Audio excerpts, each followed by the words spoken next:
코로나 팬데믹 비대면 시대를 뚫고 나가는 거룩한 저녁 묵상.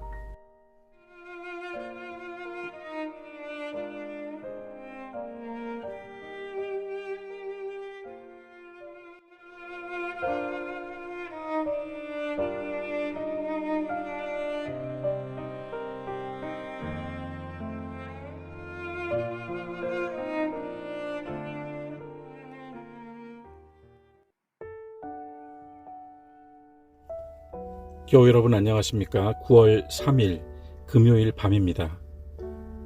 오늘은 저의 느낌인지 모르겠습니다만 올해 가을 들어서 첫날이라고 느껴질 만큼 그렇게 높고 푸른 하늘과 또 햇살은 가을 햇살같이, 그리고 바람은 가을 바람같이 그렇게 불어온 하루였습니다. 여러분들도 그런 느낌을 받으셨는지 모르겠습니다. 오늘은 금요일입니다. 어느덧 또 한 주가 이렇게 마무리되어 갑니다. 한 주의 마지막 이 금요일 밤에 여러분과 함께 하나님의 말씀과 그 말씀을 통한 기도에 대해서 오늘은 묵상해 보려고 합니다. 언젠가 제가 그런 이야기를 드린 적이 있습니다. 우리들의 기도는 마치 철길을 놓는 것과 같다. 하나님의 역사와 그분의 움직이심은 그 철길 위를 달리는 기차와 같아서 많은 것들을 싣고 많은 은혜를 가지고 임하시게 되는데, 그 기차가 움직이려면 철길이 필요하듯이 우리들의 기도는 하나님께서 우리에게 오실 수 있도록 길을 만드는 것과 같다고 했습니다. 그래서 예수님도 그러셨죠. 기도와 금식 외로는 이런 유가 나오지 않느니라. 기도는 단지 종교적인 행위, 또 우리들이 습관적으로, 아니 신앙인으로서 당연히 해야 될 의무 같은 그런 것이 아니라, 기도는 하나님의 경륜과 그분의 섭리를 하늘에서와 같이 땅으로 가져올 수 있는 유일한 길입니다. 다른 길은 없습니다. 성경에서 기도하면은 성경에 많은 기도가 나옵니다만 가장 인상적이고 가장 높은 기도, 이 기도는 정말 하나님께 닿았다 라고 할 만한 기도를 드린 인물은 다니엘입니다. 우리가 아는 대로 다니엘은 이미 포로로 잡혀와서 황제의 칙령에 의하여 다른 신에게 기도하는 것을 금지당한 시점에서 다른 신에게 기도하는 자는 반드시 죽임을 당할 것이라고 하는 황제의 명령이 떨어졌던 그날, 예루살렘을 향하여 창문을 열고 하나님께 기도했다고 한 그런 인물입니다. 그의 기도가 여러 번 나옵니다만 특별히 다니엘서 9장에 가장 높은 기도가 있습니다. 우선 오늘은 다니엘서 9장 1절부터 7절까지 그리고 16절부터 19절까지 말씀을 읽고 그 말씀의 묵상을 나누도록 하겠습니다. 메대 족속 아하수에로의 아들 다리오가 갈대아 나라 왕으로 세움을 받던 첫 해에, 곧 그 통치 원년에 나 다니엘이 책을 통해 여호와께서 말씀으로 선지자 예레미야에게 알려주신 그 연수를 깨달았나니 곧 예루살렘의 황폐함이 70년 만에 그치리라 하신 그것이니라. 내가 금식하며 베옷을 입고 죄를 덮어쓰고 주 하나님께 기도하며 간구하기를 결심하고 내 하나님 여호와께 기도하며 자복하여 이르기를, 크시고 두려워할 주 하나님, 주를 사랑하고 주의 계명을 지키는 자를 위하여 언약을 지키시고 그에게 인자를 베푸시는 이시여, 우리는 이미 범죄하여 패역하며 행악하며 반역하며 주의 법도와 규례를 떠나 싸우며, 우리가 또 주의 종 선지자들이 주의 이름으로 우리의 왕들과 우리의 고관과 조상들과 온 국민에게 말씀한 것을 듣지 아니하였나이다. 주여, 공의는 주께로 돌아가고 수치는 우리 얼굴로 돌아옴이 오늘과 같아서 유다 사람들과 예루살렘 거민들과 이스라엘이 가까운 곳에 있는 자들이나 먼 곳에 있는 자들이 다 주께서 쫓아내신 각국에서 수치를 당하였사오니 이는 그들이 주께 죄를 범하였음이니이다. 16절입니다. 주여 구하옵나니 주는 주의 공의를 따라 주의 분노를 주의 성 예루살렘 주의 거룩한 산에서 떠나게 하옵소서. 이는 우리의 죄와 우리 조상들의 죄악으로 말미암아 예루살렘과 주의 백성이 시편에 있는 자들에게 수치를 당함이니이다. 그러하온즉 우리 하나님이여 지금 주의 종의 기도와 간구를 들으시고 주를 위하여 주의 얼굴빛을 주의 황폐한 성소에 비추시옵소서. 나의 하나님이여 귀를 기울여 들으시며 눈을 떠서 우리의 황폐한 상황과 주의 이름으로 일컫는 성을 보옵소서.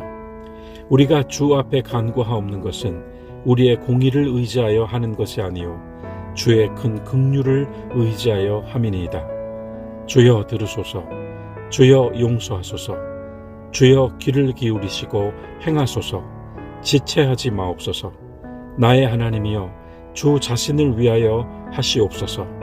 이는 주의 성과 주의 백성이 주의 이름으로 일컫는 바 됨이니이다. 아멘.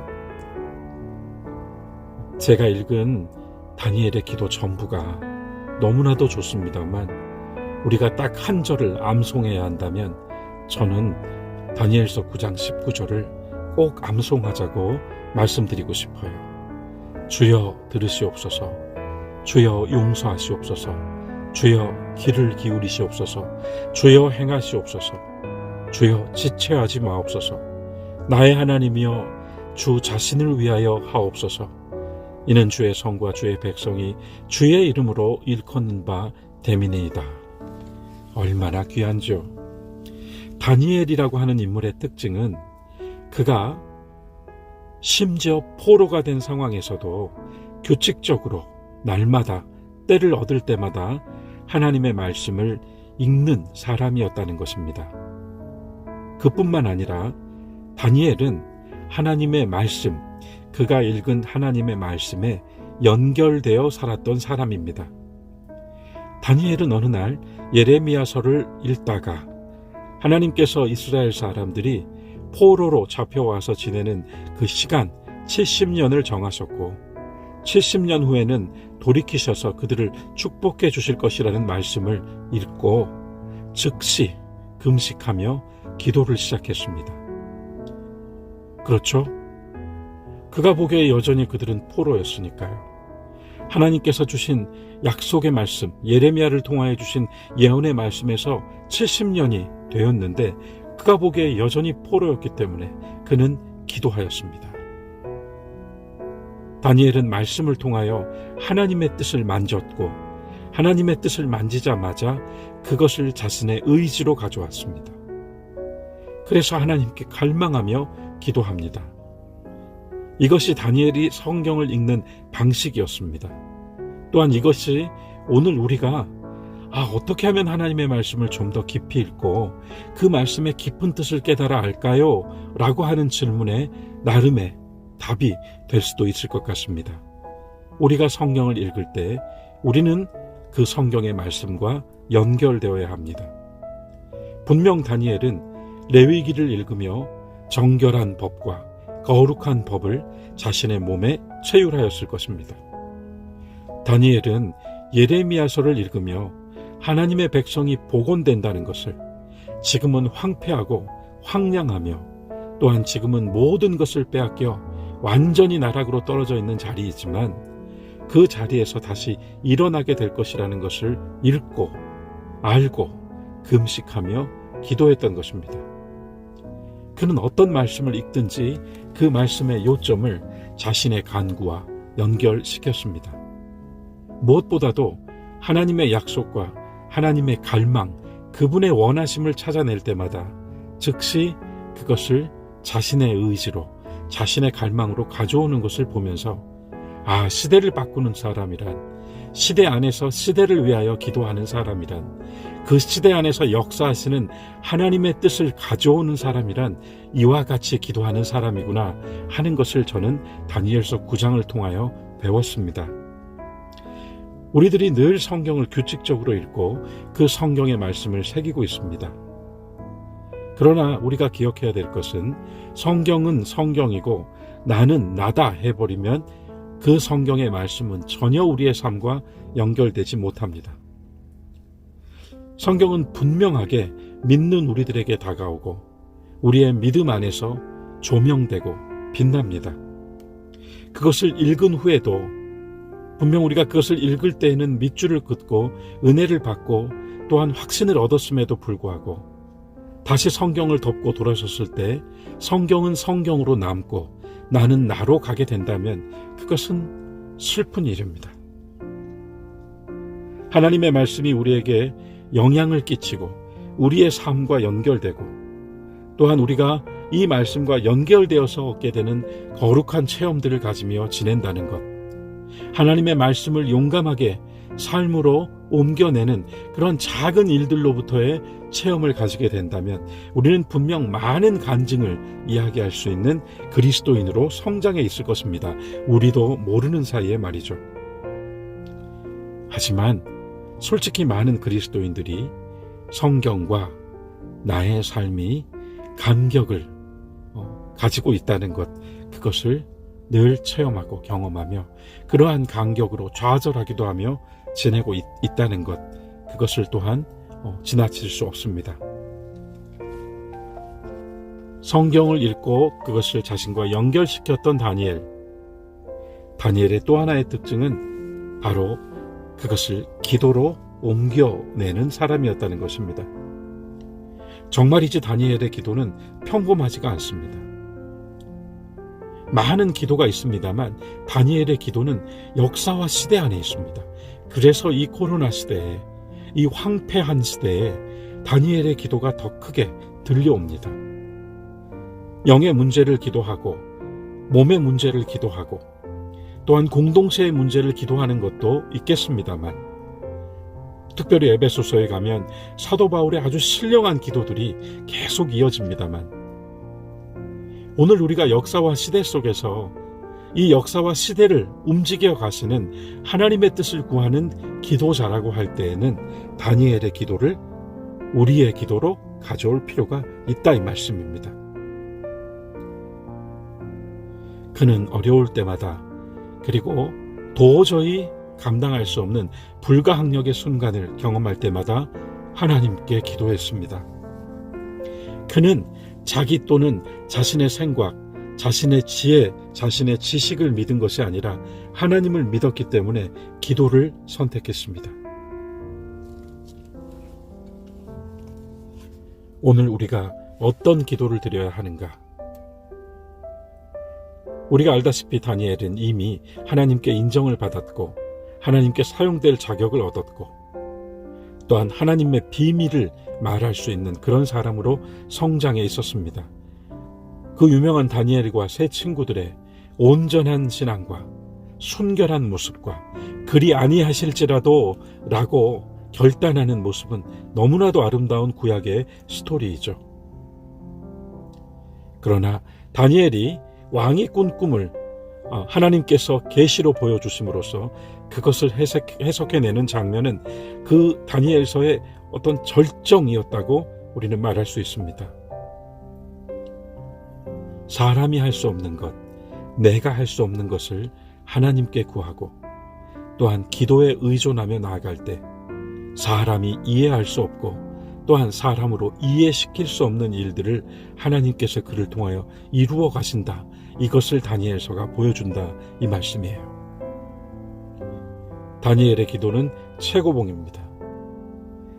다니엘은 하나님께 어떻게 기도했습니까? 제가 아까 9장 19절이라고 말씀드렸죠. 9장 17절에서 한번, 9장 19절에서 한번 우리 눈에 정말 크게 보여야 하는 구절이 하나 있습니다. 그것은 바로 주님 자신을 위하여입니다. 다니엘은 이 모든 기도를 하나님께 올리면서 주님을 위하여 이 일을 이루시옵소서라고 구했습니다. 황폐한 성읍과 황량한 백성들의 삶을 놓고 여전히 강력한 세력이 지배하고 있는 그 억압의 상황 속에서 예레미야의 말씀을 읽고선 다니엘은 주님이 하신 이 말씀이 이루어지는 것, 주님 자신을 위하여 이 모든 일이 이루어지도록 역사하옵소서. 저는 여러분들 역시 오늘 성경을 펴셔서 다니엘서 9장 17절과 9장 19절에 있는 주님 자신을 위하여 라고 하는 이 구문에 밑줄을 그으시기를 바랍니다. 다니엘의 기도가 최고봉이라고 제가 말한 것은 그가 완전히 하나님을 위하여 기도를 드렸고 자신을 위한 기도가 하나도 없었다는 것입니다. 매우 특별한 기도이죠. 우리의 기도는 거의 99.9% 우리를 또는 우리가 생각하는 사람들을 위한 기도입니다. 실은 우리는 하나님을 위한 기도를 드릴 지혜도 또한 그러한 기도의 어떤 깊이도 다 가지지 못하고 삽니다. 다니엘이 우리에게 알게 해주었습니다. 다니엘은 철저히 회개하고 철저히 주님께 용서를 구하며 이 모든 상황 속에서 하나님께 지체하지 말아달라고 간절히 구하는 가운데 주를 위하여 하시옵소서라고 하는 놀라운 기도문을 읊었습니다. 사랑하는 교회 여러분, 금요일 저녁 모처럼 가을이 온 듯 설레이고 즐거웠던 이 밝은 날을 마감하며 오늘 저녁 우리의 기도는 이 역사와 시대를 위한 기도가 되면 좋겠습니다.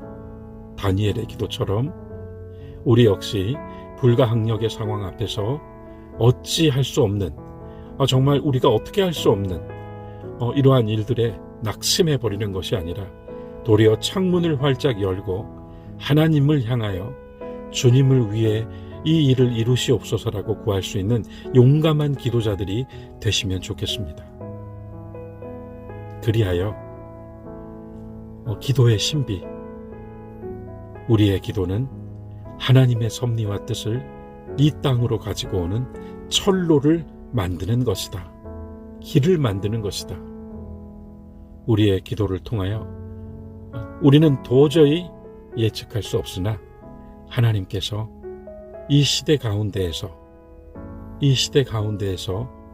모든 것이 닫혀버린 것 같은 그런 암울한 상황을 완전히 바꾸어 놓으시는 새로운 역사의 물꼬를 트시기를. 그래, 우리가 옛날처럼 이렇게 말하고 살지만 그것이 아니라 새 시대에 맞게 라고 외치며 다시 모이고 다시 함께하는 그러한 새로운 역사를 기대해 봅니다. 끝으로 다니엘서 9장 20절 이하, 그러니까 이 기도를 드린 다음에 일어난 일, 그 구절을 조금 읽어보겠습니다. 9장 20절부터 9장 22절까지인데요. 내가 이같이 말하며 기도하며 내 죄와 내 백성 이스라엘의 죄를 자복하고 내 하나님의 거룩한 산을 위하여 내 하나님 여호와 앞에 간구할 때, 곧 내가 기도할 때 이전에 환상 중에 본 그 사람 가브리엘이 빨리 날아서 저녁 제사를 드릴 때 즈음에 내게 이르더니, 내게 가르치며 내게 말하여 이르되, 다니엘아, 내가 이제 너에게 지혜와 총명을 주려고 왔느니라. 그 뒤도 조금 더 볼까요? 23절입니다. 곧 네가 기도를 시작할 즈음에 명령이 내렸으므로, 하나님의 명령이 내렸다는 거예요. 이제 내가 내게 알리러 왔느니라. 너는 크게 은총을 입은 자라. 그런즉 너는 이 일을 생각하고 그 환상을 깨달을지니라. 너는 크게 은총을 입은 자라. 하나님의 명령이 떨어졌다. 얼마나 기분 좋은 구절인지 모르겠습니다. 가장 높은 기도를 드린 그때 주의 천사가 다니엘을 찾아왔다고 합니다.